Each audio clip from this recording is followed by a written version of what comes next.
representation document should say they're gonna pay you 3% of the purchase price. So let's just say about 15,000, right? You call Cindy, the listing agent. The seller say, we're not paying buyer's agent commission, but we're paying 10,000 buyer's concession, right? 10,000, you're supposed to get paid 15, but now the seller's paid 10. What are you then you're gonna do? What do you need to do? Tell me.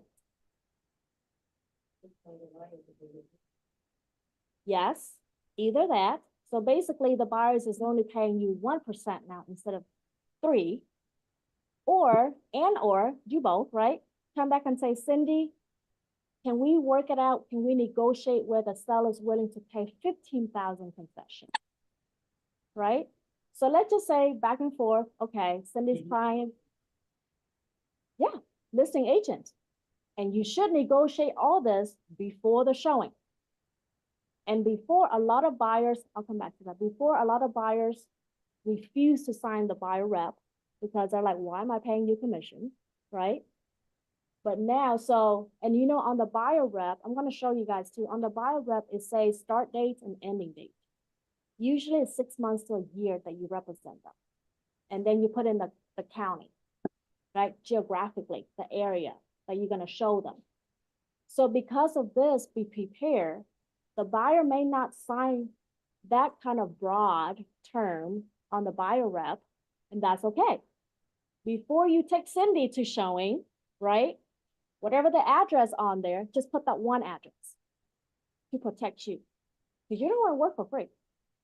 So let's just say the property address is here, 7005 Chase Oaks. That's where you're going to take me on a showing, right? You're going to put that information on the buyer rep. You're going to put 3%. But the buyer may come back and say, I'm not signing that 3% that I'm paying you commission. So what do you need to do? You need to educate them why you deserve to get paid 3%. And we will show you that later on, okay? But then you go to this listing agent and you negotiate that. You ask all the information before you're showing, okay? Because if you don't negotiate that and you take your client to showing and your client like the house, you're not getting paid, or you're getting paid lower than what you deserve, okay? But again, it's all negotiable. Does not mean that it's automatically 3% anymore, okay? So that's why you gotta ask the listing agent and negotiate the concession in the contract, okay? Seller to credit buyer X amount of money at close of escrow to satisfy buyer's contractual agreements with buyer's broker. Okay, got that part?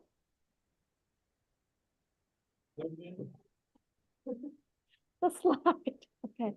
The verbiage to consider, I even have the verbiage right here for you. The verbiage to consider before you put in any offer contract, you negotiate with a listing agent, right? And you can put it in the contract or some kind of agreement that says seller to credit buyer certain amount of money at close of escrow to satisfy buyer's contractual agreement with buyer's broker. So whatever the difference it is, okay? But you must ask for the concession in the contract. Yes, yes, Dahlia, sorry, I'll come back. Dahlia, I'm gonna be here all night. I'm just kidding. Dahlia, you had, Estella, I keep messing up your names. Question? I'm a buyer. Yes.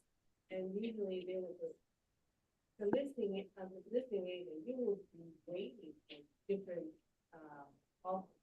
So why I'm gonna commit to you, buyer's agent, and I'm gonna promise you to pay anything? Depends on the price. How much are you willing to offer? But sometimes they already have something set in mind. They just don't disclose it on MLS.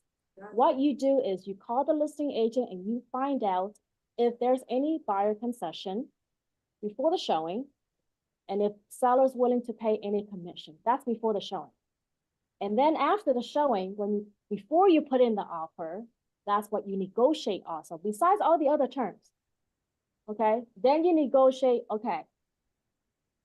But again, when they tell you, okay, before the showing, the seller is paying commission or this amount of concession, you have to educate the buyer, okay, this is what the seller side is offering.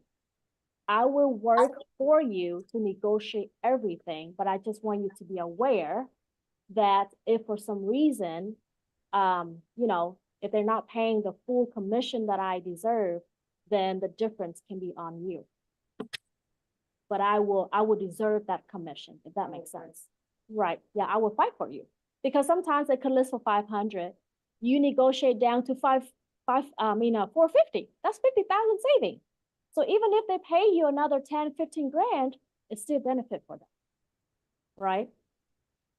But people are, see that.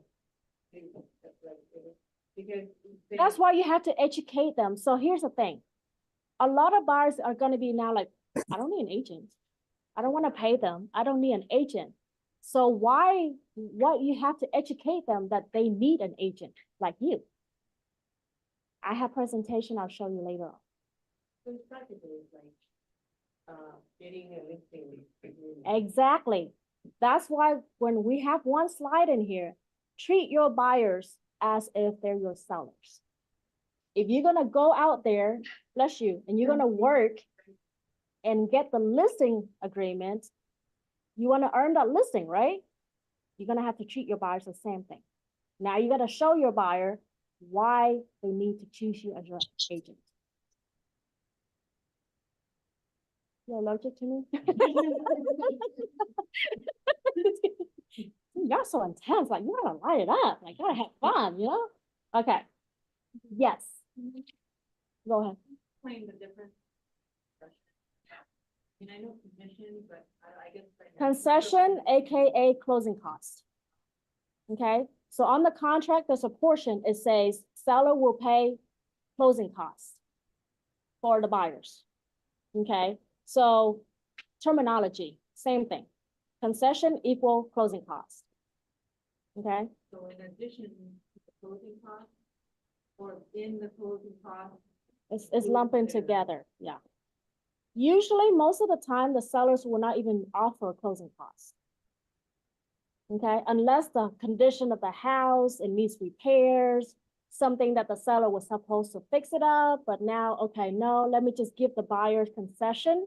They can come in, they can paint the color of the house that they want instead of me choosing the color that they may not like, right? Things like that. So it depends on the condition of the house, depends on all the other aspects, it's all negotiable. But most of the time, the seller may not offer concession unless the condition of the house or if it's a VA loan, right? So the VA loans usually is 103% VA loan, for example. If someone does not have money to bring in for down payment, then they will go back and negotiate with the seller to bump the sales price up, okay, to cover their closing cost. So if it's $500,000 and the closing cost is 20, now the sales price is going to be 520 with the buyers paying closing cost 20. But all this is not involving with your commission. Okay, so now because of this NAR settlement, you need to add the commission in there and negotiate it in lieu of closing costs.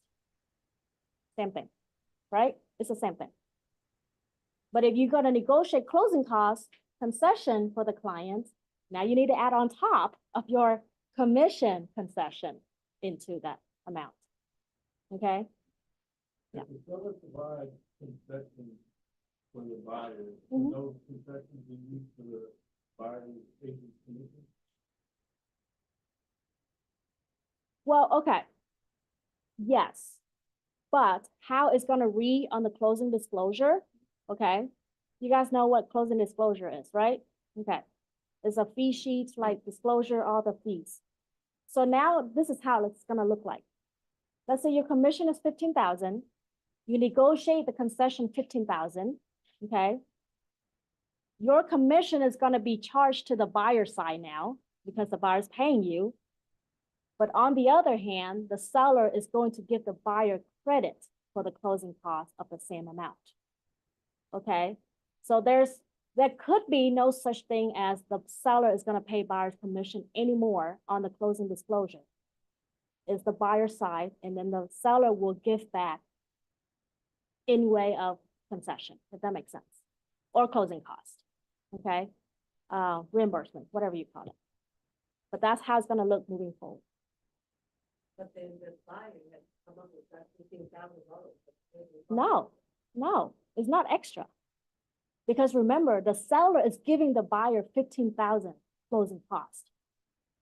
And then the buyer pay you 15,000 closing cost. It's breaking even. Right? So if the seller pay your closing cost, what happened? They raise up the price. Now they can lower it down, and then the buyers pay your closing cost. Or it could be the same. The seller's paying, giving the buyers credit for closing costs, then turn around, the buyer pay your commission. It's the same thing. Same thing. But the way they do that so that you can work and earn the commission from your buyers. Okay? Let's move forward. I know we're gonna have a lot of questions. Yes. So I have two questions. One is, currently I have a tab. Mhm. We don't have, Buyer rep. we are friends with buyers with, Christian agreement already. And it includes the fact that it is going to 3%. But like you were saying something about putting the address. So because I don't have, there is no property yet, I don't put the zip code. That's fine. Yeah. Okay. If they're willing to sign, the more you get them to sign, the better for you. It's fine. Yeah, that's good. Okay. So now the second question is on listening, is it gonna be the same thing? You know, because I know that on MLS, you want to have someone in the property, that VAT is also that. That's via Agent commission. yeah, is also that. So is it gonna be the same thing if I want to have somebody with listening? Do I have to talk to the person of the listening agent before I show the property? So after the court stamp and move forward with this whole thing, okay, you will not see the commission on BAC anymore, on MLS. Instead, they're gonna add in replace it with concession field. Okay, so you can possibly see that when you pull up on MLS. That's something in the work right now. So in lieu of, oh, BAC is 3% or 2.5%, they can put like 5,000 concession, 10,000 concession on MLS. Okay, yes. Okay, so what you can do today when working with sellers, okay, you gotta take a look at your listing presentation, and I'm gonna show you what eXp has offered. The thing is, a lot of you guys, well, most are new. So most of you are new. Are you familiar with all eXp tools yet? Okay. Have you go through the briefcase? I know you guys have, right? Briefcase is number one. When you first join eXp, you have a welcoming letter. Write all this down, please, because you may not know this already. So you should receive what is called a welcoming letter to eXp. In that, it's gonna have a link. It's called Briefcase. When you click on that link, it has all the onboarding checklist, okay? All the software you gotta download, all the tools that eXp offer. And then because you're new, you are supposed to be paired with a mentor and go through the mentorship program on your first 3 views. Okay, so you have to sign up with a mentor. Once you have assigned a mentor, so with the mentorship, you can either get assigned automatic by eXp, or when you submit the application, you can always change the mentor. If you like a different mentor, you can request a change, okay? But the mentorship has, I believe, 10 or 14 classes. You have to go through all those classes, and then you can work with your mentor on the transactions, okay? That's the steps. So one of the tools that you guys have, if you go into eXp Enterprise and you scroll down, there's eXp Marketing, brochure, all that stuff, okay? So, oh, I had it on my lap. So once you click on that, it will give you all the marketing tools. it will have all different presentations. They already have a buyer's presentation. They already have a seller presentation. They have all the marketing tools for you, brochures, flyers, open house, like you name it. It's already in there. What you do is you download it and you customize it with your info. Okay, your headshot, your contact info, and then I'll share you the sample on here later on too, so you can see, and I'll give you some ideas of how to customize it to make you stand out from other people, okay? But that's what the listing presentation is. Before you go to see the seller, potential seller, and earn the listing, you have to prepare the listing presentation, okay? So what are you explaining to the sellers to take them beyond the headline and then become their listing agents? So now with the NAR settlement and all that stuff, the best thing is to focus on sellers because you know for sure they're gonna pay your commission, okay? That's the best thing, okay? So I'm gonna show you of how you're gonna approach prospects and turn them from prospects into clients, okay?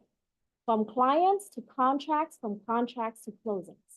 Until you get a deal to closing, no one's getting paid, okay? So how does compensation to a buyer broker work? Many MLS are reporting 50% or more of sales have concession. So some of the listings now, they are doing like a hybrid right now. Some are still listed the buyer's agent commission on MLS. Some put 0 and they may put on there, contact me for concession or something, okay? So I spoke with Karen Richards. She is the residential broker for our state, Texas. And she said any listings right now that you put the commission for the buyer's agent commission, when the law passed, it will automatically be gone, and then you just have to negotiate again if your property has not been sold, okay? So just be prepared. I want to prepare you for the changes. So when it's actually changed, you're not gonna be like, oh my gosh, what am I gonna do, okay? Because some of y'all may be new, but you already have activities, right? So you need to educate them. So, however, if you're a good listing agent, you should educate your seller why they should pay buyer's agent commission, right?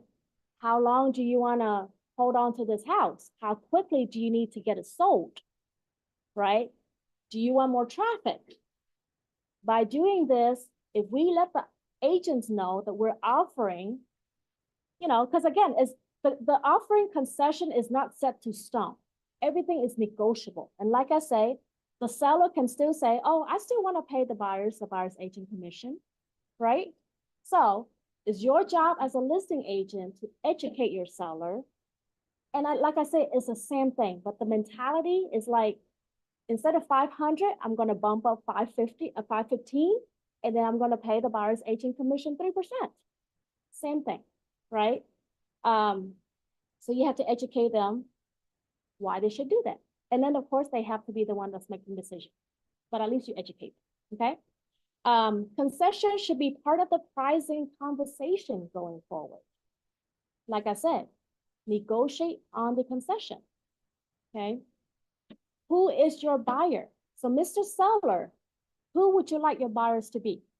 Remember guys, gals, when you're dealing with homeowners, there's a lot of emotions attached, right? You have to try to understand, especially if you try to get the listing, you need to understand the story, the whole story behind it, of why they bought this house at first and why they're selling now. So the thing is with homeowners, when they bought the house or they built the house years ago, they envision their family there, right? I'm going to raise my kids. I'm going to take care of my mom. It's going to be multi-generational home, etc. Right? So sometimes that mentality and the emotional continue to be attached even when they're ready to sell the home.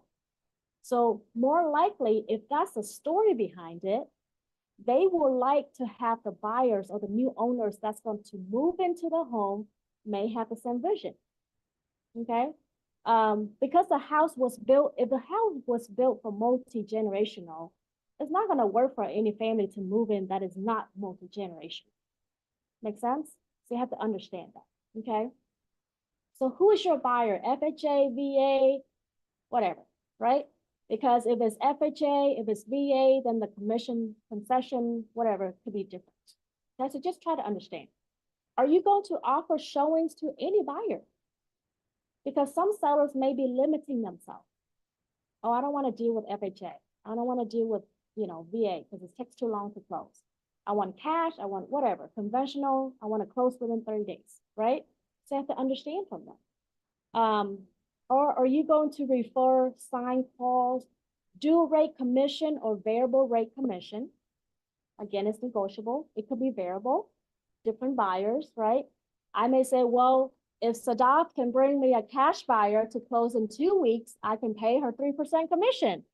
Versus the other one, oh, well, this is an FHA deal. It may not close until 30, 45 days. I'll just do 2% or 2.5%, right? So they get to pick and choose. It's their money. Their money, their house, they get to choose, okay? Update your listing packet and menu of services and fee for those services.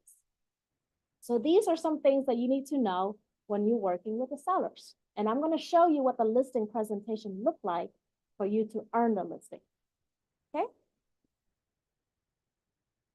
Now, this is a harder part because now you're representing the buyer, right?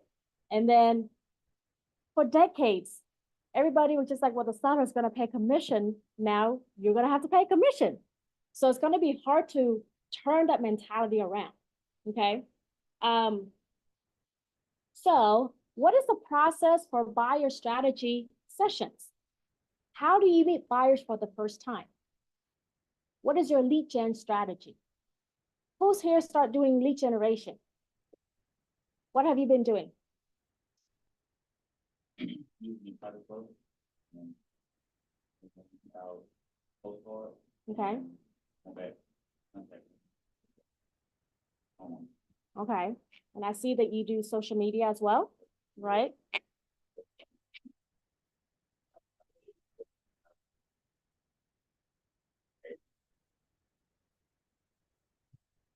Who else is doing anything on lead gen? Lead generation. How do you generate your leads? Oh, I want to. Anytime somebody tries to talk to me, I'm like, well, do you? Do you? I'm a realtor, Yeah, right? yeah. See? And then I can say no, but I'm putting it on. But I do get their number if they'll try to contact me, but it'll be like, they'll ask me a few questions on things and I can answer what I know. And then I just be like, well, you know what we can do is, let's get, cause someone, what was it? One day I had made something, it was just random person, and I gave him my number, and he was, asking about like his credit. I'm like, okay, so what you can do is just go ahead and, I could give you a lender or a loan officer and get in contact with you and see how much debt you need to pay off. Because he was like, he got to pay a lot of this off right now. So I said, well, don't quote me on this because I'm not really sure, but just, get in contact with them and see where you need to be so you won't overpay. So, Okay. hopefully that's right. So this is not part of the training today, okay? But let me add this let me add this to it, okay? Same message, how do you deliver to them, right? So for example, that story, you're meeting someone new, stranger, and they start talking about their story, right? It's all about storytelling. Remember Kai, the story, the mortgage guy. It's like about the story. Well, I got this debt. I don't know if I can afford the house, etc. Right? Well, you know what? I have a lot of resources when it comes to lenders. Okay, let me connect you to a professional one. They will reach out to you, not how much debt or whatever, right? I'm just training you. They will reach out to you and they will give you a financial plan, right? And see how they can bring your credit up for you to be ready for a loan and that, maybe I can help you to earn your, to get you into your dream home or something like that. Yeah, but we're not gonna go detail into it because we're not the lenders. And like she say, that's good. Well, I'm not the lender, but I have a lot of resources. I work with a lot of different lenders that I'm sure they can help you out. So first, let me connect you with them, right? And whenever you're ready to move forward, I would love to represent you to find you your dream home. You see? Same, but different a little bit, right? So yes, anything that you try for lead generation, you got to keep track of it. How many times are you doing it per week, right? What have you been doing? You got to keep track of yourself because there's a lot of different ways for generating leads, but only focus on one or two. You can try to explore different ways, but just because someone else is very successful with social media doesn't mean that's going to work with you, and vice versa, right? I can show you how to create social media content and all that stuff, but I'm not going to be the one that's doing social media. That will not work for me. They try to get me to do the videos like, well, I can show you guys how to do it, and then you just do it, but it's not for me. But you got to narrow it down to only one or two ways that you're going to generate leads. And what do? Consistency over and over again, and keep track of it. Well, I'm doing this 5 things that, 5 videos this week. I'm going to do 10 videos next week and consistently, and then start seeing result and keep track of it. If, for example, after 1 month or so and you see nothing out of it, well, then there's maybe something wrong. Maybe you're going to need to change the contents of your social media. Then you need to connect with a social media expert. You know what I mean? Things like that, right? But that's how where did you meet your clients for the first time? That's important. Because from that, it could be social media, it could be friends and family. Because if you know where you meet them, and please tell me you know where you meet them, because if you don't, that's a big problem, okay? Then you can approach them differently, right? If it's family members, if it's friends, if it's colleagues, it's different. You somewhat already know them versus like a stranger, right? So you're gonna have to change the way that you approach them differently. Did you meet them at the property? Did you over the phone, via email, etc.? There should be a strategy for how to win the buyer. That's what I'm saying. Depends on where you meet the client, the prospects, and then you use the strategy that fits them, okay? Does your website, social media, channel, or blog clearly illustrate the buyer services that you provide? So if you want to represent and you want to focus on the seller, then post a lot of things on the sellers. If you're focusing on buyer, do everything as the buyer. Does that make sense? If I want to focus just on buyers, because my passion is I want to find my buyers that dream home, okay? Here's the marketing strategy. You got to write this down. If you happen to close on a deal already with your buyer, especially first-time home buyers, right? How do you get referrals? We're not going to give them gift cards or whatever because it's only $25 or whatever, right? But when you go through a transaction that's already closed, you have partners, title partners, loan officer partners, you, surveyors, home warranty, for example, insurance companies, right? Form your own team. Because what? Cindy, we just closed your deal. Congratulations. Now you get to move into your dream home. Are you planning to do a housewarming for your friends and family yet?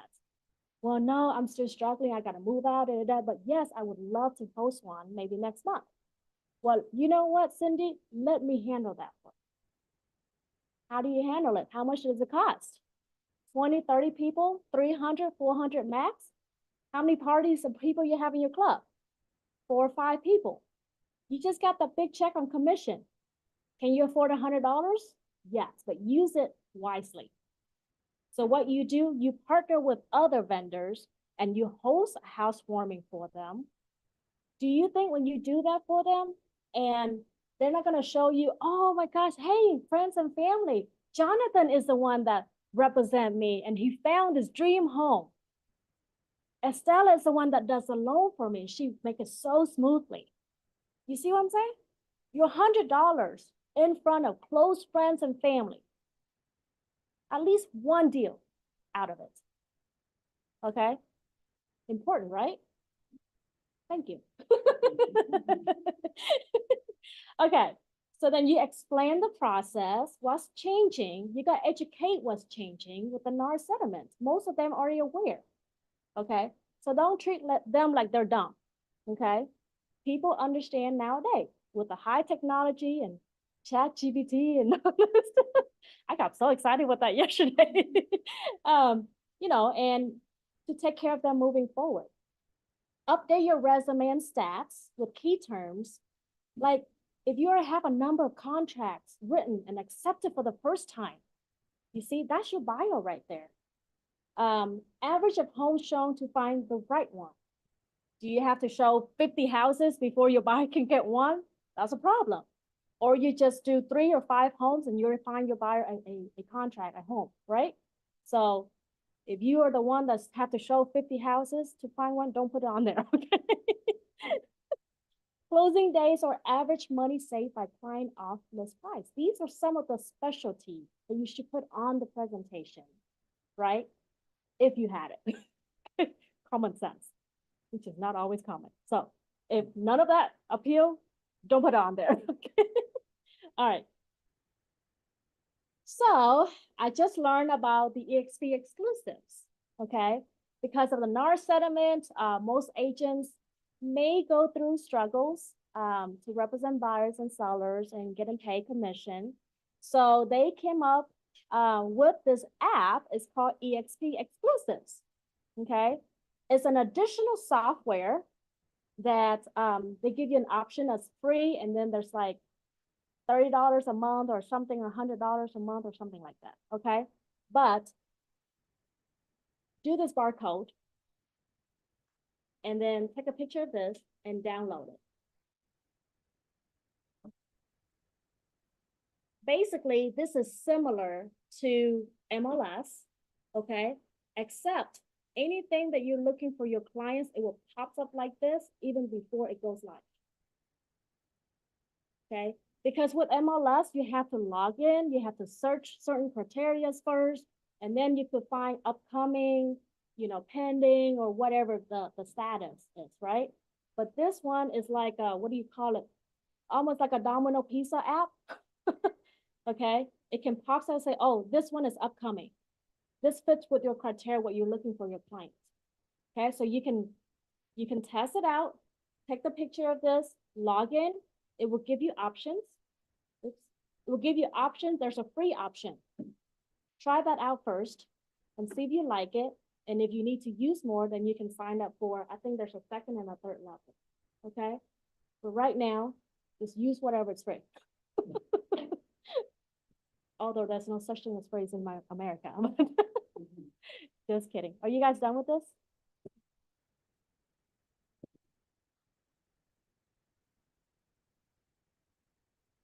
Can I get $2 of AC? Just one. I talk too much.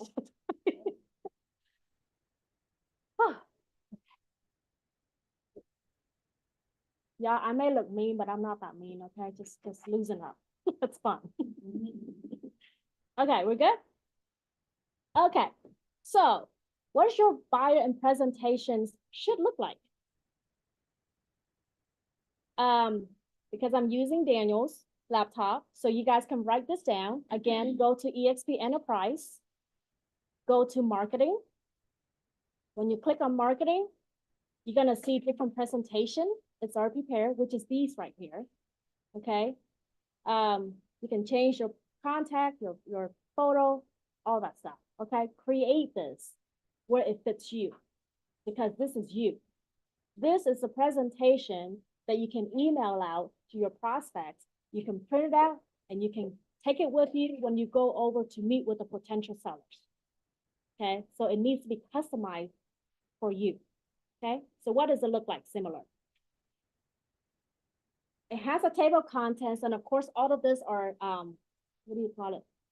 Edible, not edible. Huh? Yeah, that one. Edibles eating. Okay, dinner time, but okay, not that one. I'm hungry. Seafood. So table of contents, everything is customizable. Get to know you better, answer all your questions, ask you important information, determine if I am the agent for you, and then some additional bullets. One tip, main tip, very important. Don't just go see the clients. Yes, the intention is to turn them into your clients, right? By earning the listing. What happened? Okay, by earning the listing or represent them as a buyers. But as long as your intention is purely from here, you're helping them. You're their resources, right? You build a relationship and you build that trust, you will earn that business. Okay? So get to know me. Put your bio right there. Some of the homes you've been closing, how long you've been doing this, you know, all this stuff right here, okay? About my business is the history of your business. So because most of you guys are brand new, okay? If you put on here, well, I just got my license 2 months ago, okay? They may be like, well, I don't know if I want to list my house with you. But most of you here you're here because of your sponsor. You're here because of us. We partners, you know, find the partners that you can work with. Be a part of, maybe not the team directly, but you see what I mean? It's like leveraging other seasoned agents, okay? That can help shadow you, that can mentor you, and then create that as, this is my team. So when you go talk to the client, say, my name is Cindy Vo. I may be brand new agent, but I do have a supporting team who has been in the real estate business for over 3 decades. And we are here to support you. We're here to help you in any way we can. We are here to get your house sold at the best price that you're happy with, whatever, something like that, right? But you gotta leverage that you have a whole backup team. Don't just put 2 months on there or 1 month on there, right? Okay, you see what I mean? So your license may be brand new, but again, write a bio of, this is my team, this is my partner, right? Like for myself, I may be brand new as a real estate agent, but I'm not new in the real estate industry. I have over 2 decades of experience, you know? So things like that, right? Or if you work on a commercial deal, for example, well, Daniel Ang has been in commercial real estate for 20 plus years. Leveraging other people, using their credibility and reputation to help you earn that business. Because you're not alone. You are not alone. Karaoke. Y'all look so stressed. I'm just kidding. Okay. So again, like I mentioned earlier, tell me about your house. Why they bought this house at first, right? There was a story behind it. Listen to the story. Try to put yourself in their shoes and understand the story. What drew you to this home when you bought it? Okay. What is your favorite feature of this house? You want to learn the feature of this house, why they fell in love with it, and then use that feature and put on the description, right? Or share that out. What do you like about your neighborhood?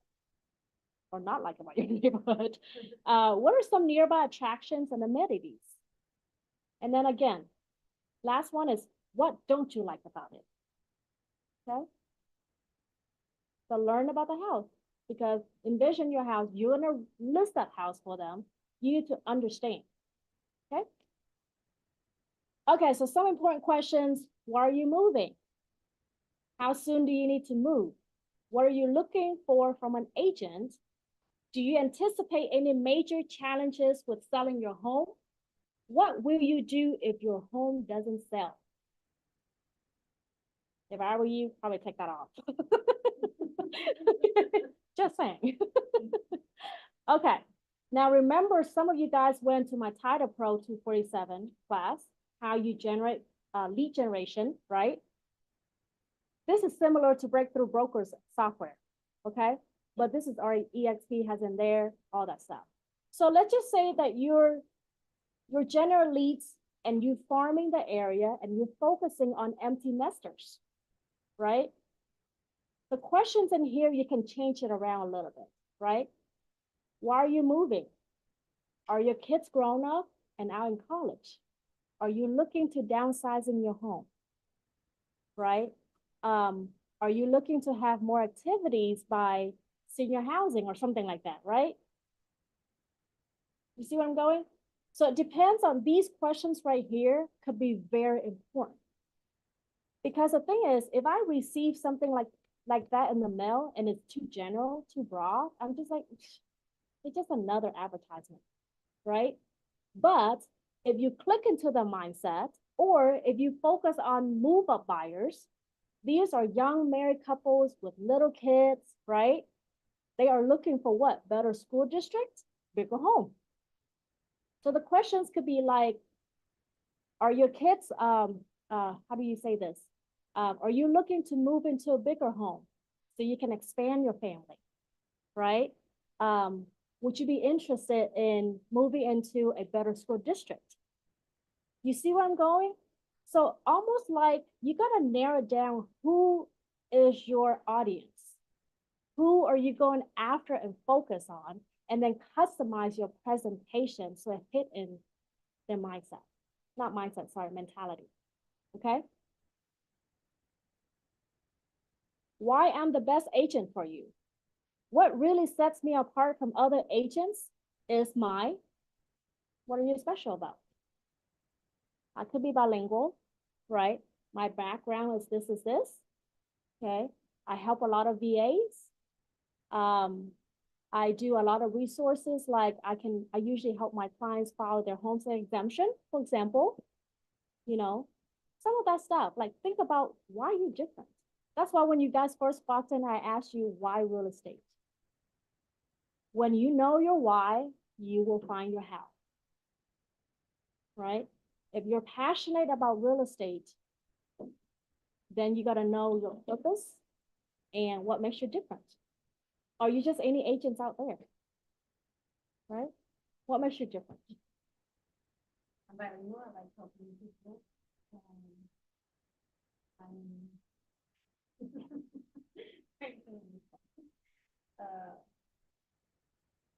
So when you say bilingual, are you focusing on helping your communities first?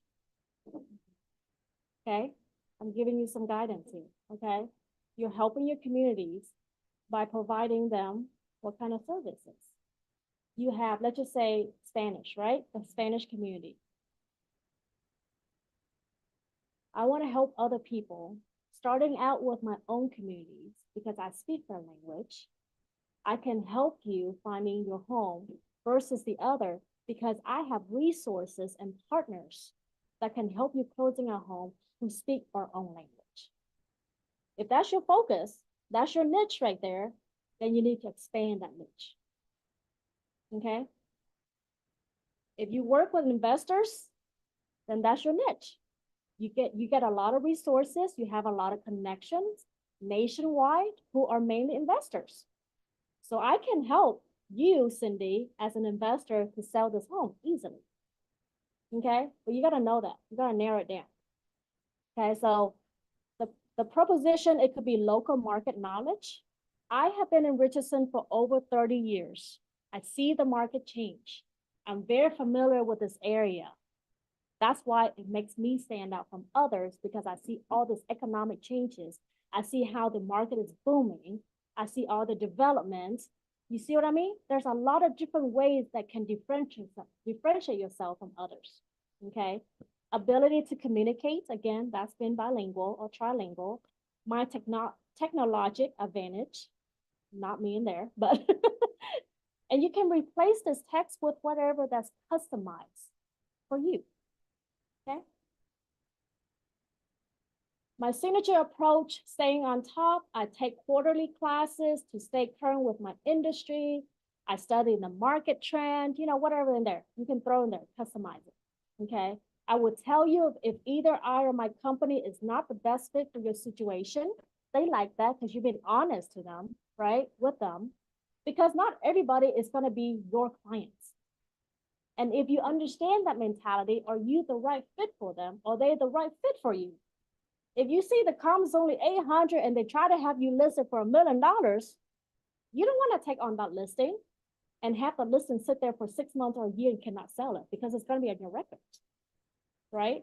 That may not be the right fit for you, okay?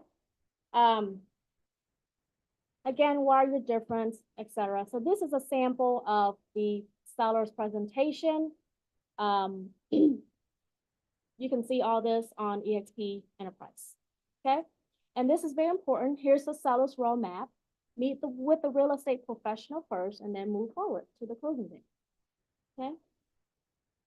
For you as a new agent, you need to study the roadmap for both buyers and sellers because then you know how the process goes. Okay, it's very important as well.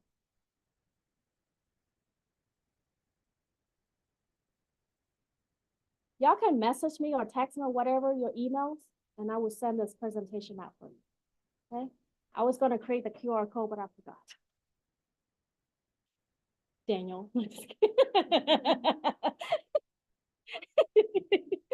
Okay, all right, so let's move on. The CMA, competitive market analysis, it needs to have that run for them, the reports, and so they can see the homes nearby has been sold within how many months, what is the price, so you can help them determine the right price, okay?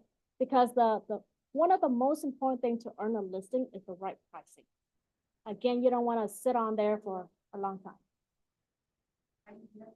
The right pricing. Okay. And then eXp Marketing also has this listing kit. So if you have a listing, they will create all this. You can order it. It's like $100. They send you in this nice box with everything that you need for that listing.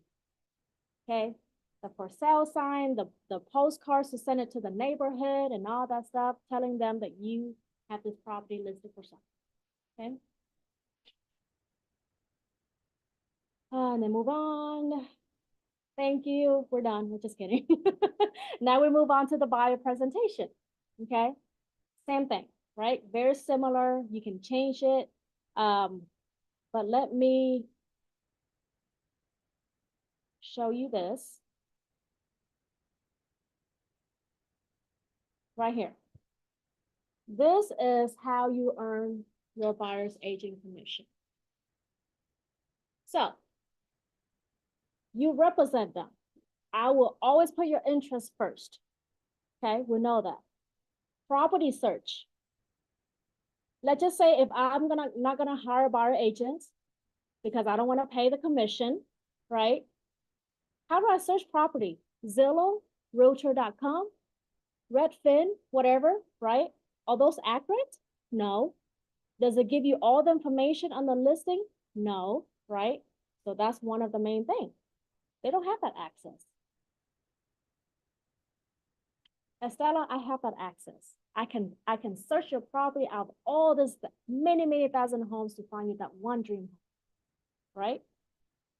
Your offer, once you choose the property, I would get the CMA for you. I will get you the comparable. How do you know if you're gonna put in an offer at the right price? They don't have the access, right? You do. That's why you pay for your license and become realtor. Okay, your due diligence during the option period. What is the next step? I know a lot of inspectors, I can bring them in and do the inspection for you. And then during the option period, I can negotiate that if anything needs to be repaired, etc. Right? Your transaction, I will monitor your transaction from the time we put in that contract until it goes to closing and you get your key. Okay. eXp fee, you'll be responsible for the fee right here. You will be responsible for compensating eXp for the services provided to you.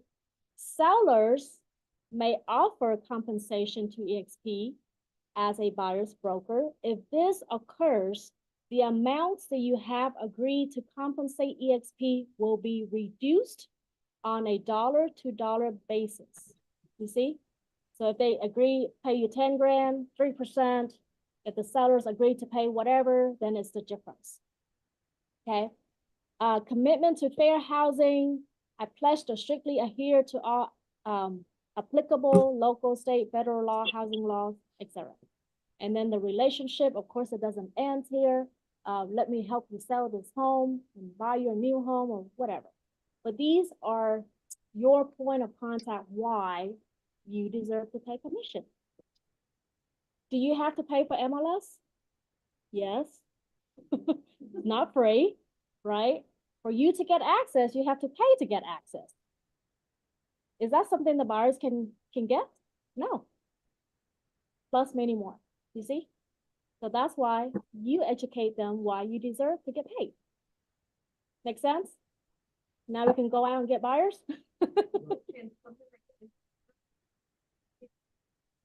It is. I'm just telling you, all this is under eXp Enterprise marketing.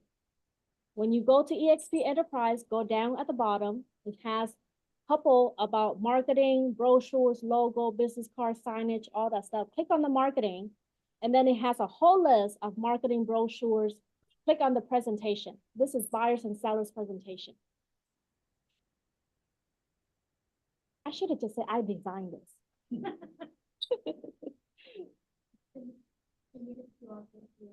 Okay. Okay. Here's the buyer's roadmap too. It's very important, right? And without an agent, they don't get this kind of education. So one thing is, you know what? If you hire me as your buyer rep, you're getting yourself a personal coach. Advisor, whatever you call it, right? To make it sound fancy. Okay, so have any one of you logged into Zip Form? Okay, Zip Form. No, Zip Form. Zip Form is where you fill out all your documents and send it for DocuSign. The SkySlope also has an option. If you pay $35 a year, you also get the access to all the forms, so you can just do everything in one website. Okay, SkySlope. I try both, but personally, I like Zip Form. The only thing with Zip Form is once you prepare the documents, you send it out to your clients, they sign, then you have to go to SkySlope and upload it. Okay. But overall, I think it's easier to fill out, but y'all can test it out. Okay. So here's the scenario for you guys. Can you log into Zip Form? Log into Zip Form. I'm going to be your buyer. Okay. Now I'm going to be your buyer. So log into Zip Form. Sorry, do this first. Go to MLS. Pull up that address. 2909 Edgerton Road, Fort Worth, for example. Okay. The buyer's agent commission is 1%. Okay. How would you educate the buyer, me, that you deserve more commission? And how would you assist me in writing an offer? You guys have MLS? Zip Form? Go ahead and pull it up. Have y'all done offers, anything before? Anyone here write an offer before? No offer, right? This is live experience for you right now. I'm your buyer, okay? So I suggested having these role plays because if I was a buyer, yep. I want you to give me a contract. But I don't just want to tell you, I need you guys to really hands-on with this. So log into MLS and Zip Form for me. We're gonna do this real time. Because you guys don't want to practice like this in front of your clients.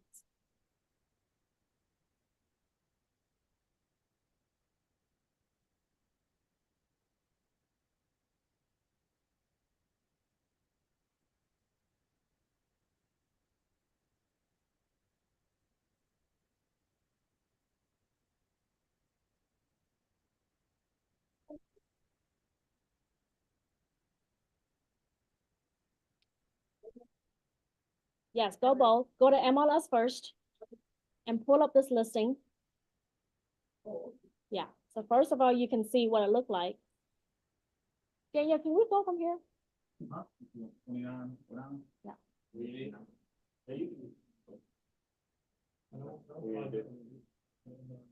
do you need? What do you want?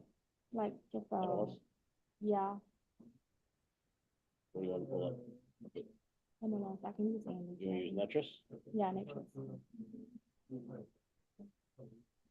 Okay. Okay, I'm just gonna use.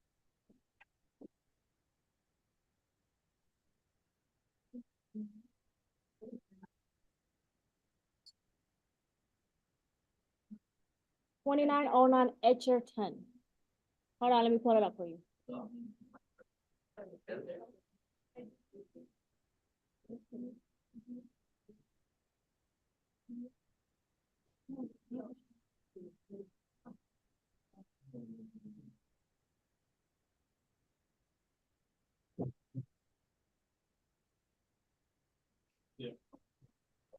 Y'all in MLS yet? Yeah. Okay. When you log into your MLS, click on Matrix. Okay. You're gonna do search and detailed. Oops.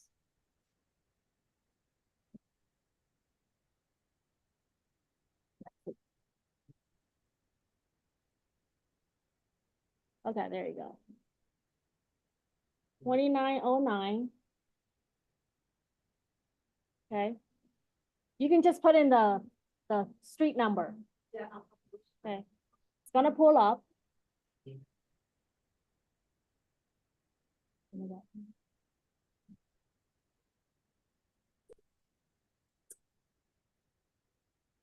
What's this name? Edgerton.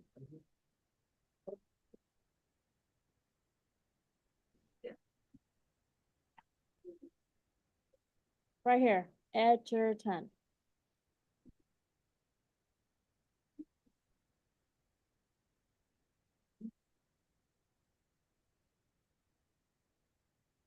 Daniel, how do I click on this?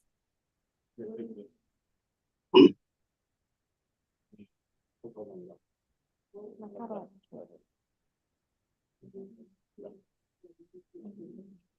I- Okay, y'all see this? This is the listing. Okay. 1%. FYI, Lennar Builder only pay 1% commission.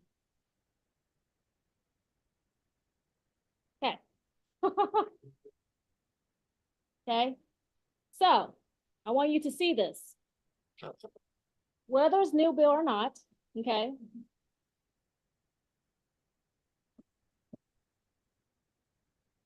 Never mind. Look at right here.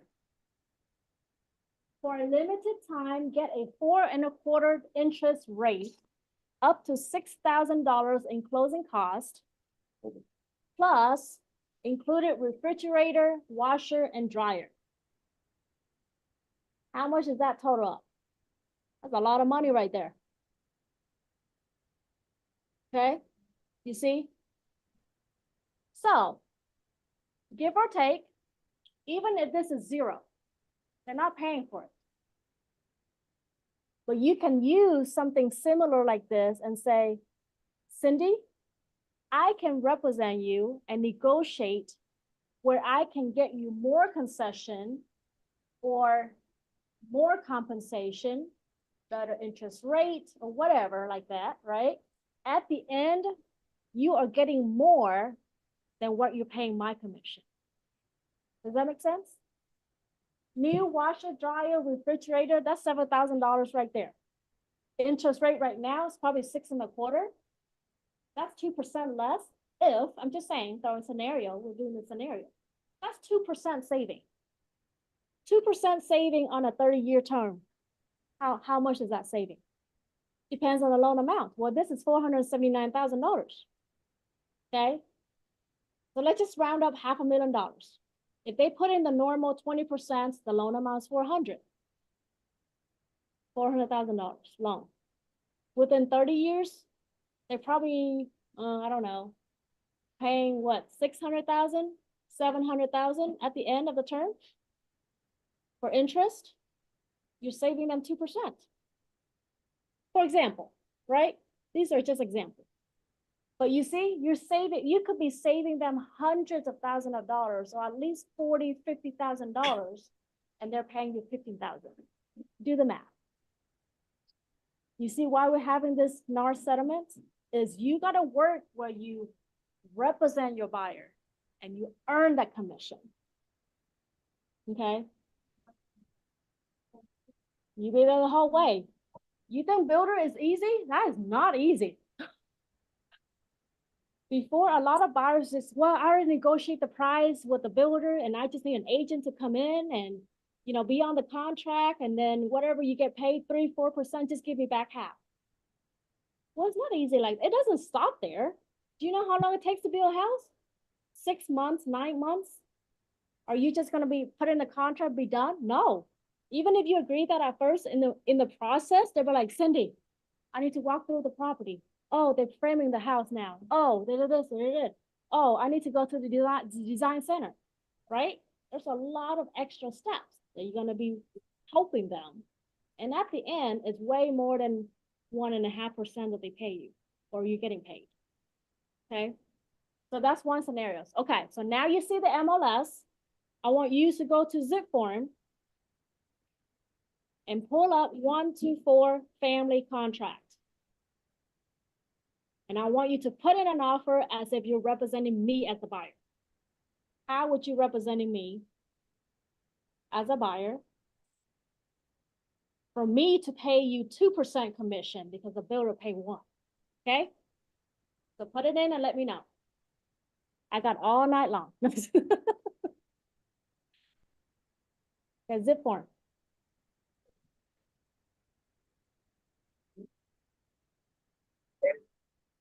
Okay.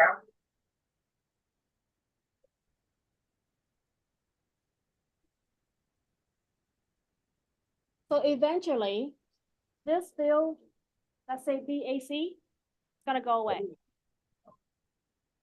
And it's gonna be replaced with concession.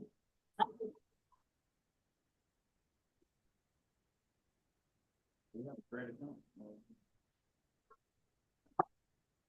You don't have the account yet?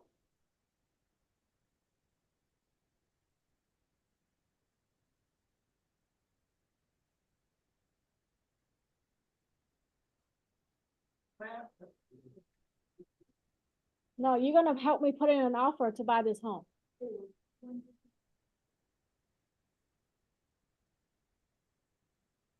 So, before you put in an offer, you need to check the tax records. Who is the seller so you're gonna put in the contract, right? Have to go here, tax.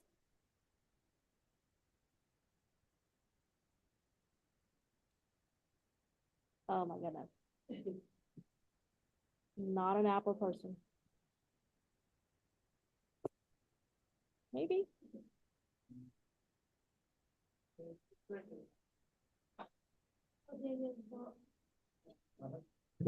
Can't click the map.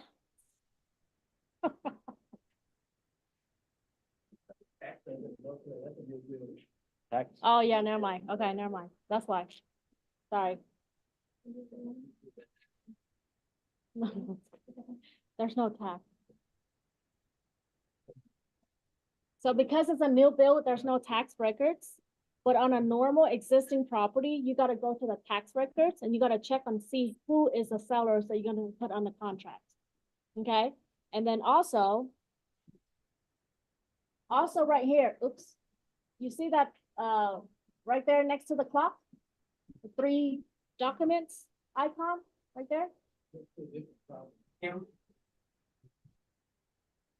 that right there next to the clock?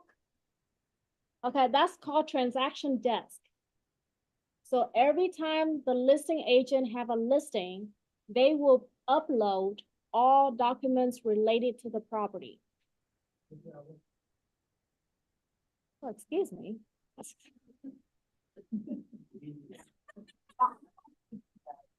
Okay. Hold on, let me put this.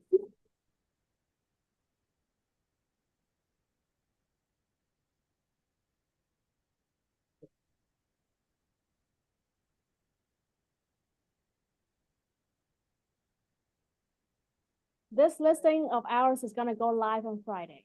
So bring your buyers. You see how I'm marketing the property? Just kidding. Okay, so this property here, if you put in the contract, you gotta go to the tax first. And that's gonna show what's shown on the tax records as the owners. Okay, so that's the seller's name.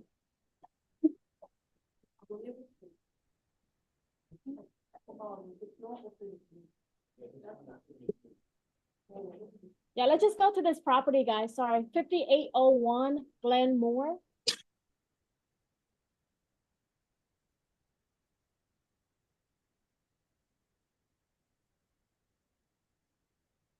So right here is a transaction desk.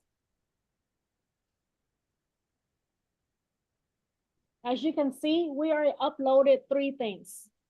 These should be the 3 things that you should always upload it on any of your listing. 5801, right there, Glenmore, Glenmore. It says upcoming, coming soon. Seller disclosure. So when you finish your presentation, the listing presentation, you go to the potential sellers, you earn that listing already. You have them sign what? The listing agreement, right? The next thing you need them to sign, if they have an existing survey, they need to provide that survey for you. They need to sign what is called the T-47, which is a survey affidavit. That document only applies if there's an existing survey. And what it means is that, is there any changes from the survey to the property? So sometimes people could add the pool, oasis in the back, right? But it's not on the survey when they bought the home. They add it on later on. So on the T-47, they have to disclose what was done to the property differently. Okay?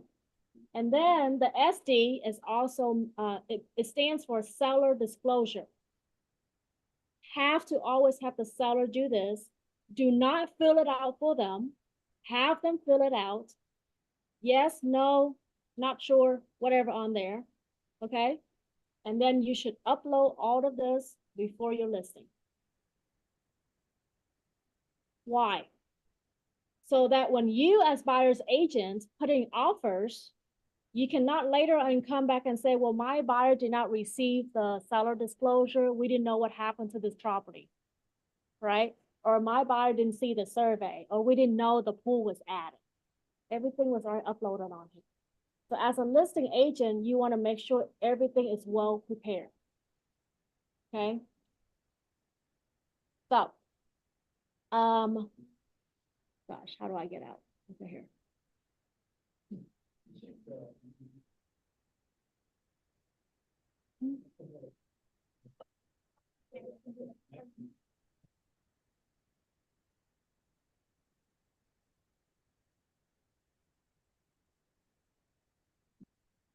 Oh, this is so stressful.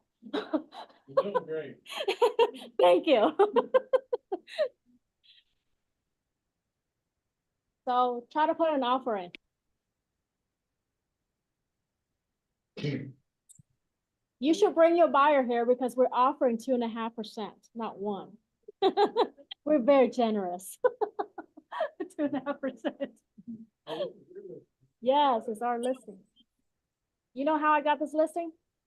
It was a for sale by owner. Yep, this was for sale by owner that I convert into a listing.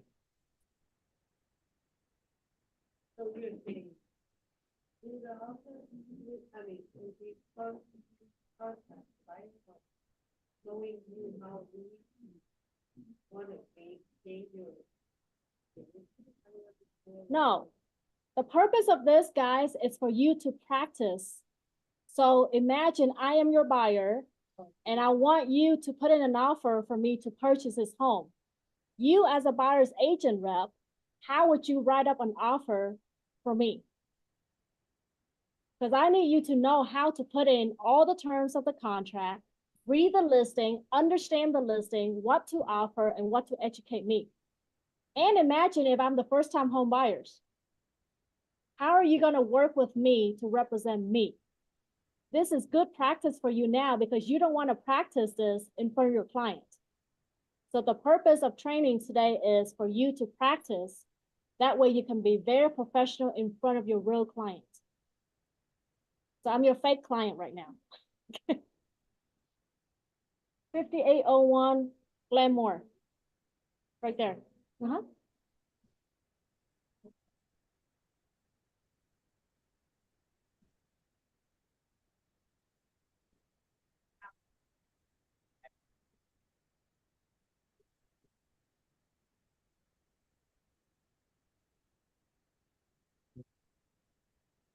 Friday.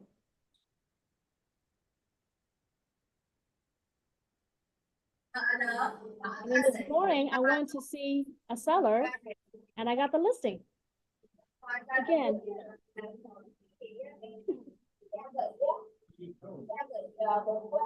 Just act pretty. No, I'm just kidding. No, it wasn't. Okay. No, okay. So I reached out to him. He was referred by someone else. And so I reached out to him and I said, you know, I hear that you want to sell this property. May I understand the story, right? And so I was able to talk to him before I came. And we were somewhat agree on the commission. And so I came to him and I meet up with him, and it turns out that he's someone I knew ever since I put my footstep in the US. Well, actually, no, we met in Thailand because back in 91, when I left Vietnam, we have to stop by Thailand for like a week. So our whole family met his whole family there. So for 33 years, we know each other. We kind of run into each other sometimes, small world. Last time I met him probably over a decade ago at my old title company. And now the minute I walked in, and you know, because it's like, I was referral with the name of Cindy. And, you know, he knows me before I became Cindy. So the minute we met, he was like, oh my gosh, it's you. So, you know, I would just sit in and chat with him. And I was like, okay, so why did you want to sell this home? How quickly do you want to sell it? And I run the comp already. I run the comp before I came. The comp is very high. It's about $900 to $1 million. Okay. But he was like, well, and it's a huge house. It's over 5,000 square feet home, 6 bedrooms, 6 baths. And he was like, well, you know, I was married before. Now I'm single. Huh? No, it's a different one. I'm sure. Yeah. You know, now I'm just by myself, and I own a different lot in Roy City that I plan to build a brand new house and resell. So I need the cash out from here. And, you know, now I'm just by myself. So I just want to sell quick. And I say, okay. So I was like, so how much you want to take home and things like that. And, you know, I negotiate with him the commission, and he said, well, the other one has a lower commission. And I said, well, you get what you pay for. This is what I offer, right? Just blame it on EXP. I got my split. I got all the technology costs. I got all this costs. Just kidding. No, but because of that, you know, we can probably get the house staged for you to bring the value up, draw in more traffic. But at the end, I told him that that was before I met him. But when I meet up with him, I was like, look, we don't need to stage this out. You don't need to fix anything else. Instead, because you need the money like right now, let's lower down a little, okay, so we can sell quick. So actually right now we try to sell it off market, and we could got a couple offers in. So it's even before I go live on listing. And then he was like, okay, where do I sign? I was like, well, let me go back to the office and send you the listing agreement. And then he just signed. Yeah. So, you know. That's not even my listing, it's Andy. Because I'm on commercial, I can't list a house. Yeah. No, I'm purely on commercial. We don't have access to MLS. So I'm getting all this listing for Andy. So, you know, I told him, where's my share? He said, you have access to my account. Oh, Just kidding. He worked for free. They work for free.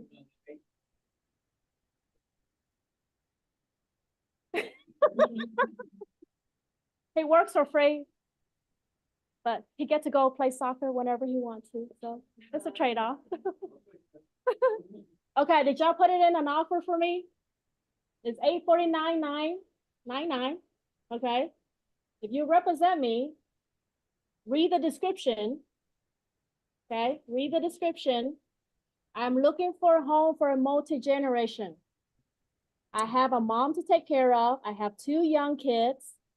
So read the description. Is this a good house for me? Is this a good comp for me? Right? Well, we still have to put the size and all that stuff rooms in. But go through it and see how much would you educate me to put in this offer to buy. Okay? For those that not familiar with Parker, there's a house down the street, fully remodeled, listed for 1.15 right now. And this is 850. 849,999. I told the seller to list for 849,999. You know why? So that whoever the buyers is doing the search has a max budget of 850, this house will still pop up in your search. And the goal is to bring more potential buyers, to have more traffic, to get multiple offers. Because when you find the right buyers that fell in love with the house, they are willing to pay more.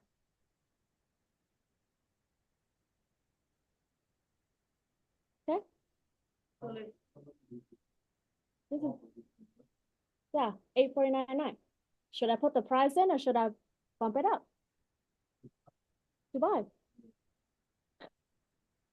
So let's say you have multiple, Mhm.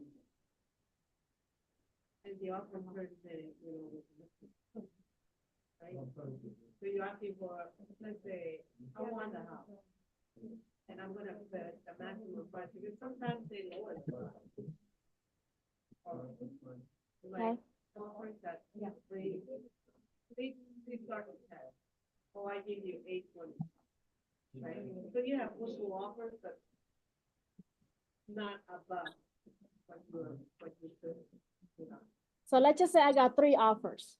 Now you're turning my position around. Now I'm representing the seller, right?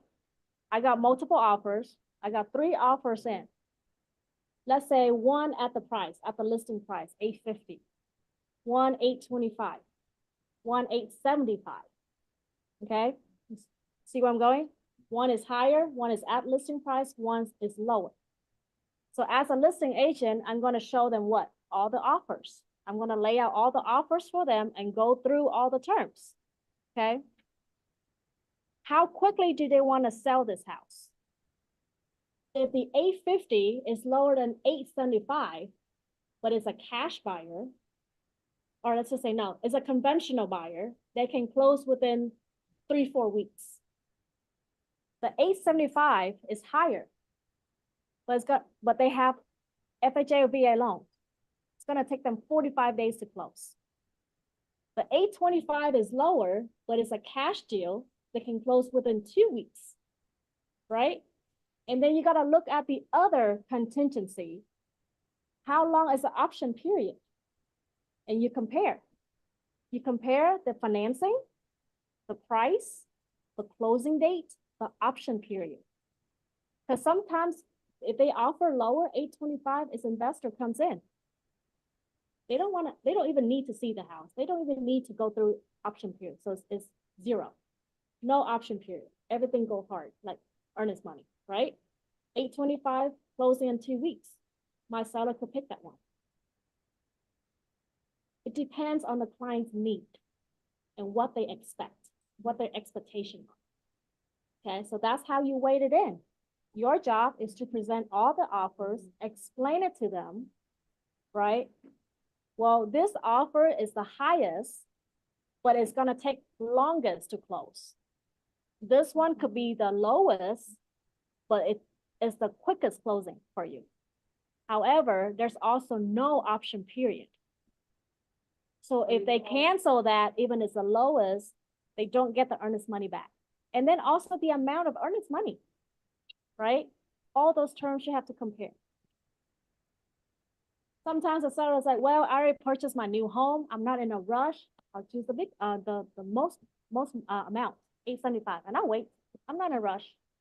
Or someone's like, well, I need this money to purchase another one, so I need a quick closing.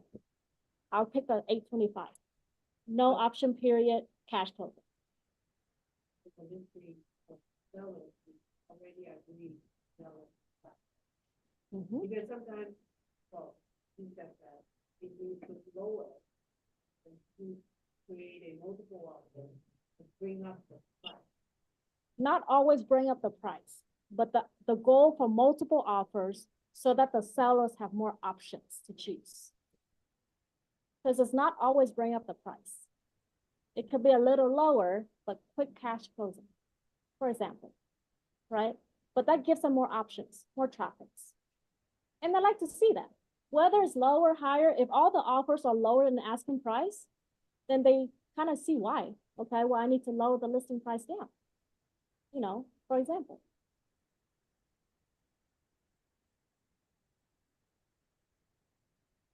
Not done with your contract yet? We gotta figure out what that's what we need, so we can apply. Mm-hmm. You put in an offer for me. You're gonna put in an offer for me. So what would you tell me and how much offer, what is the offer price I should put in? And what are the terms? For example, and I will tell you what's the best one for this deal, because I know the area. I live in the neighborhood. So I'm telling you right now, the house about this size, fully remodeled, is gonna be listed for about $1 million. Yeah.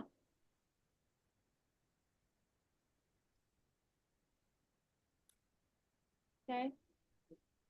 1.5, single story. 4 bedrooms, 4 full baths.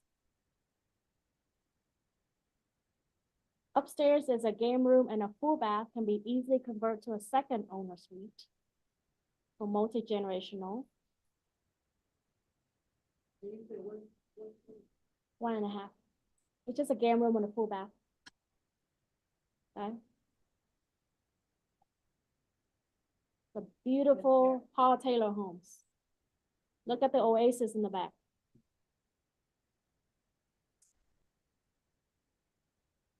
From a designer standpoint, with this, I have money, I would just replace this whole thing with what's called the indoor-outdoor door. You slide it all out, and you have the full oasis. How beautiful it is. Wait till you see the pool. It's older home, it needs some TLC, but it has a lot of characters, all the heart and soul into it from this family. Their mother used to live here, she passed away, they raised the 2 kids up. You know, now they all grown, move out, empty nesters. Very emotional. I have to help them pack last week. Because they were like crying. I'm like, oh my gosh, okay. I can't deal with crying. Tears. Oh. So this is the entrance to the upstairs. So this is the upstairs. It's huge. It has a full bath. Usually how they built is like game room and a half bath. But because they're put a full bath, all you need is just a wall, door, closet, second owner suite. Okay, 700 square feet upstairs. That's a full bath. Okay. Here's our owner suite. Huge.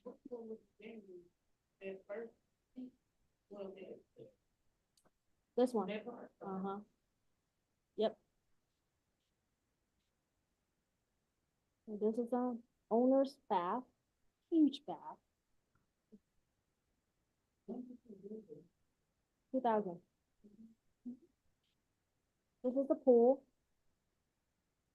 Right there is a second detached garage. It has a workshop is it has AC heater in there already. Okay, and then upstairs has a loft. He already put insulation in more than half of it already. That's additional 600, huh?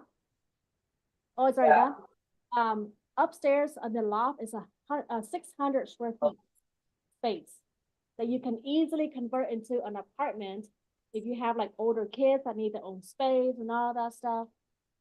It's amazing. Yeah, you can rent it out.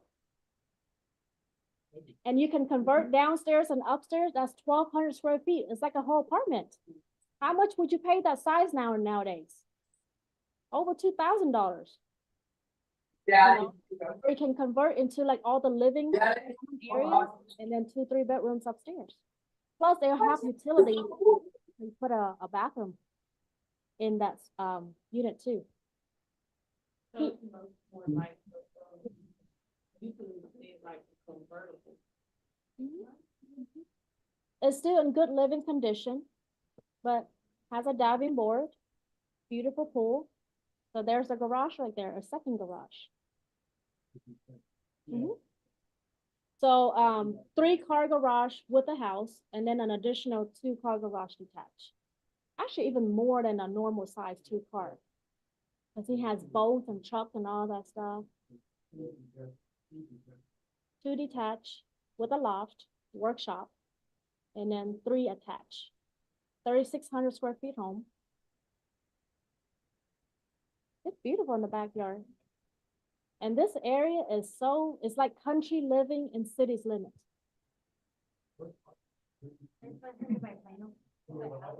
No, it's between Wiley and Lucas. Wiley, Lucas, Allen. It's right there. All the brand new homes in across the street from this, Angel Parkway and Bethany. On the other side are like grand homes, at least $2 million homes.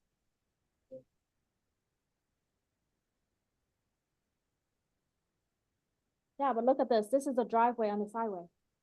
3-car garage and a detached.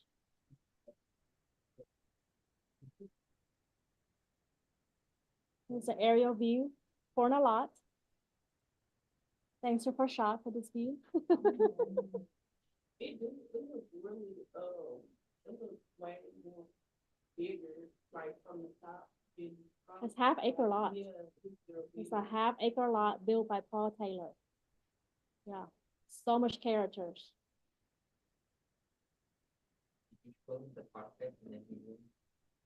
Yeah. Okay.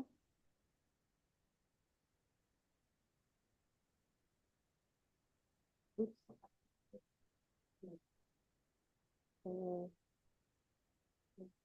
Oops. Oh my goodness. How do I open this? Can we not use this for commercial class tomorrow? Because I'm like, how do I open this back up? Plus, I don't know why I minimize it.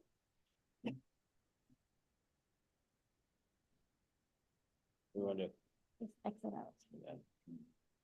we want to go. Oh, okay. Anyways, y'all ready? Or y'all want me to show you how to fill out the contract? Contract, okay.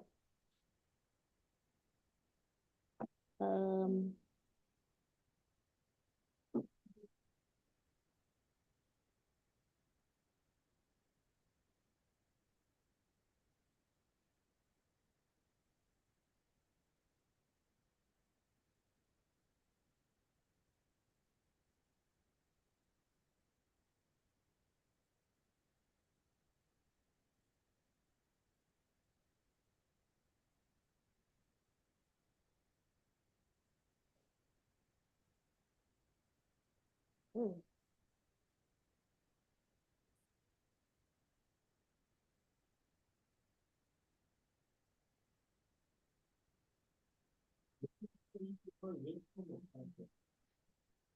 Some people like Sky Slope.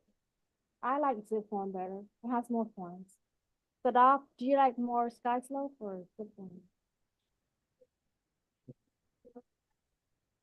I know, right? Signing. Yeah, it doesn't- I know. so if you use. See, Daniel, SkySlope doesn't have all the forms. Hmm, I mean, so if SkySlope doesn't have all the forms, then stay back with it. yeah, Because it. don't pay $35, we just wasted. No, $35 just for the, for Digis. Yeah. It's easier to do, if you do your form, use your form, and then you save it and then send it to your side flow, so that way you can send it to the client. Yeah, So if you're transitioning from another company, just continue with the form. And if, another thing, if you ever leave. you know, thing. but that's a So good for me, idea. Yeah. Yeah, I mean, zip form works. SkySlope, when you create that transaction, you got an email, that you can just forward everything to the email. It goes into- No, that's a good idea, is prepare your forms in zip form, upload to SkySlope and have it signed.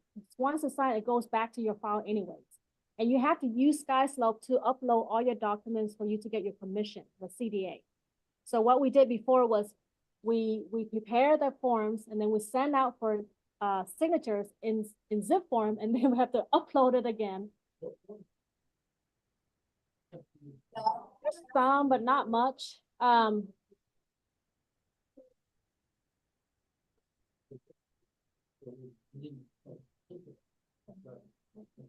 So in my opinion, because some people join like Metrotex or you join NatCar and you want your commercial form through that for some reason, SkySlope's not gonna happen. Because Metrotex also have certain forms.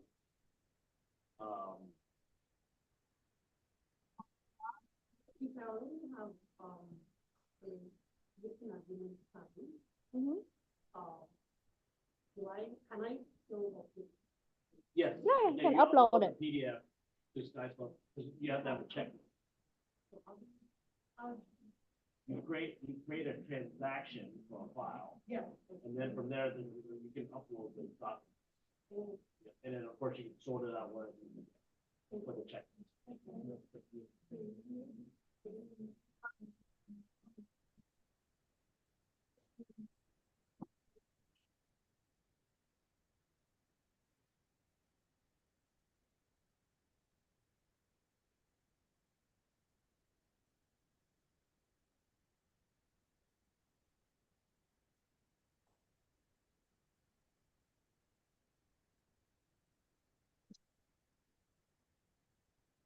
Huh? Oh.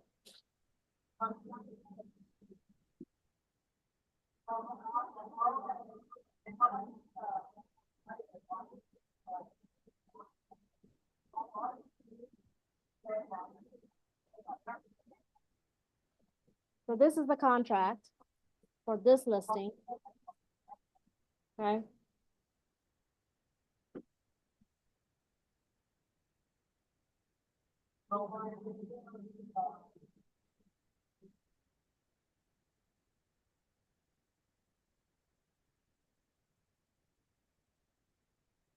So you gotta put in like the parties' names, the property address, legal description, exclusion, go back to the MLS. For this particular listing, we put exclusion is all the personal items in the garage, so they gotta move it out. They're still gotta move it out, okay? If I were you and you put in the offer, just copy and paste on MLS and put it on here, okay?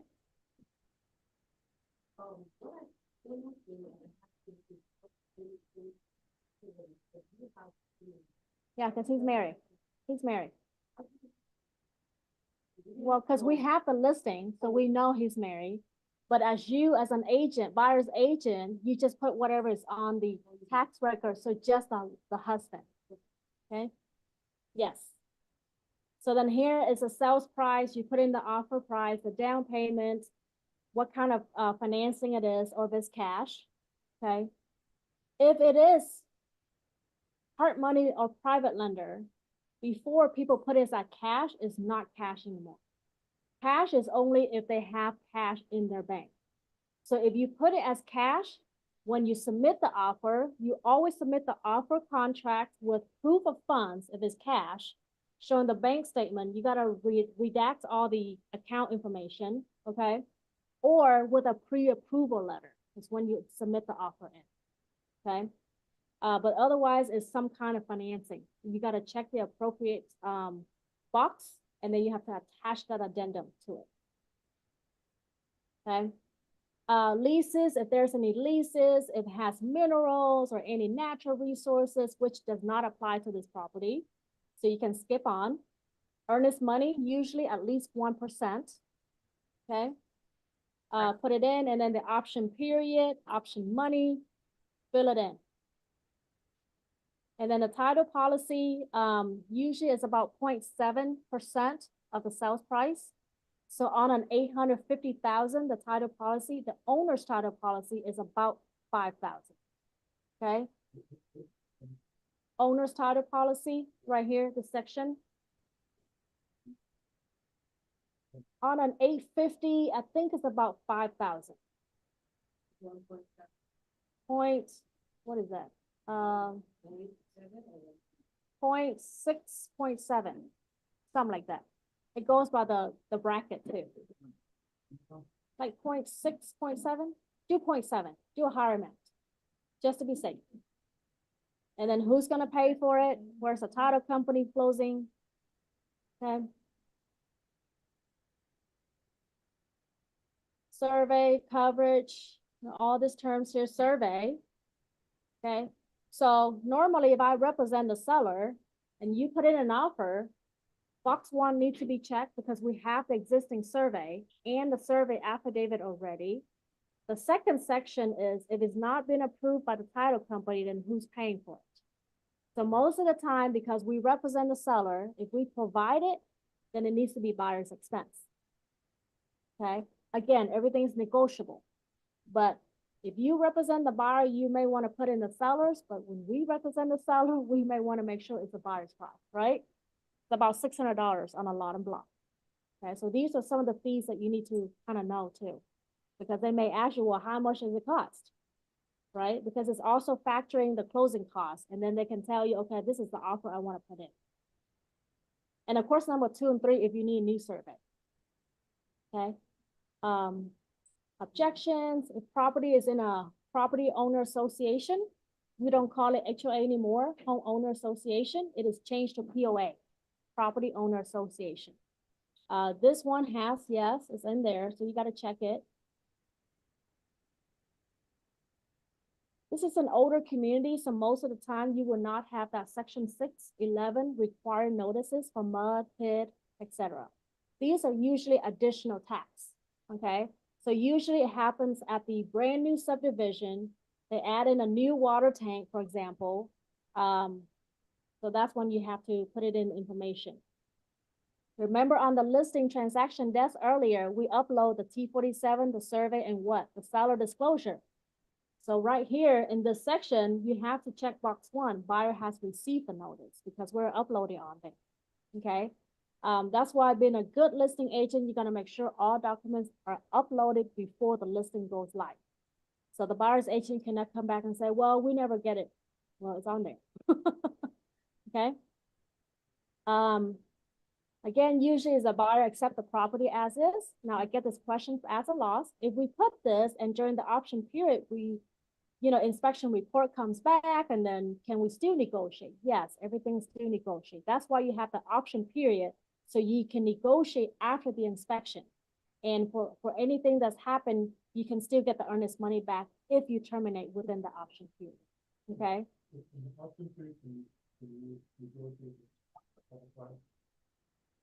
Yes. So let's say if the property requires 10,000 repairs, right? You can negotiate either in lieu of the seller concession or lower the price down, okay? Negotiable. So you don't need this section unless you're representing family members or yourself, and you have to disclose. And then of course the closing date here, this is also very critical, okay, factor. So if your client is going to get a loan with a lender, then you need 2 things.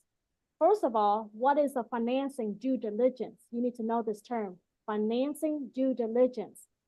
And we're going to fill that out on the third-party financing addendum. Basically, it's saying the buyer has 14 days to cancel if the loan does not get approved.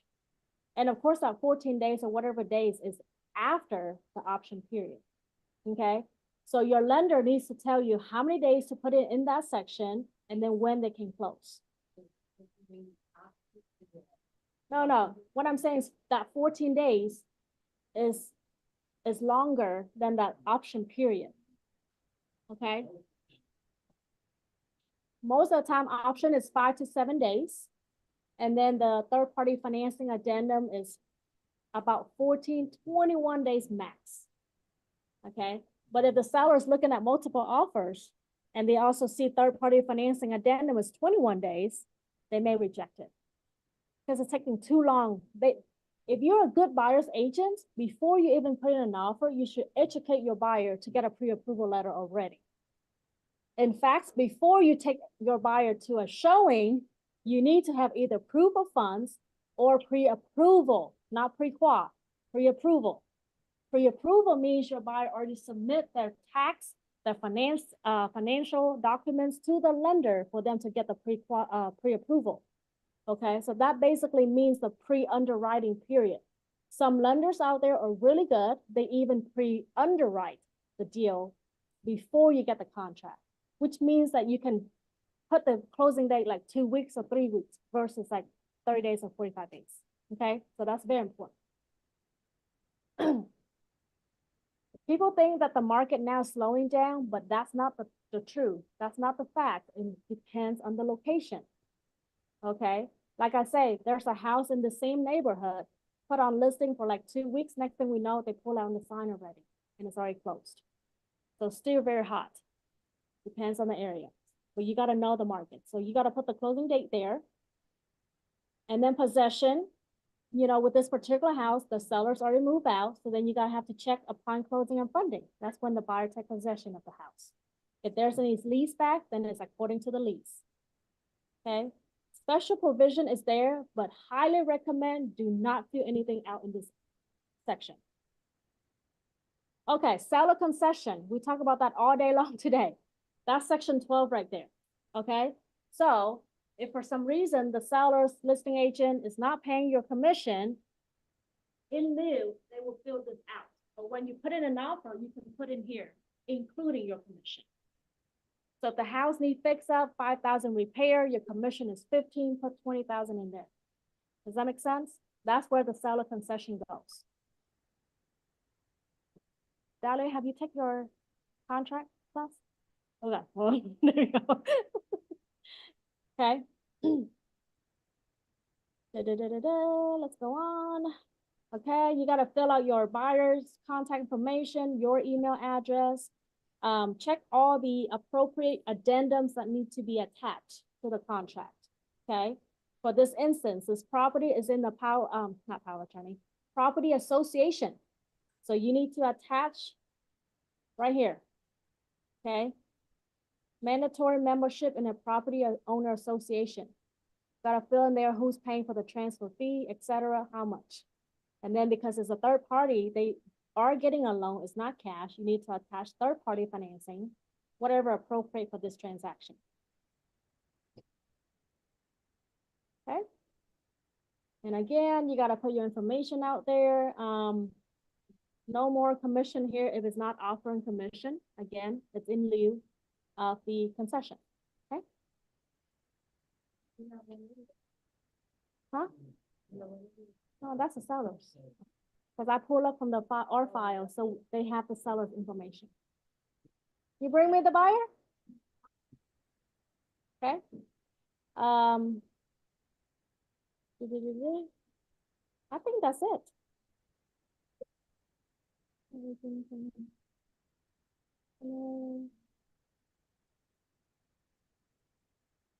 Oh, you add the QR code. Okay. Can you make sure the QR code, Sadaf, when they pull up the QR code, it is PDF and not Canva? Can you do that?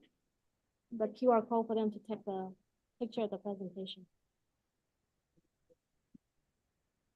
That one's Canva, but it's viewing. Viewers only. That's fine. Yeah. Okay, here's the QR code.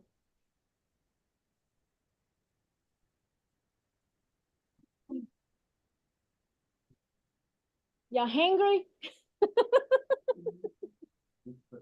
Yeah. Questions? Only one allowed. Just kidding. You have any questions? You know how to fill a contract now? Yeah. When you get the potential clients, that's when I will be hands-on with you. Hmm? I was just- Okay. Okay. Yeah. No? Okay. All right, well, thank you, everyone. Okay. Done?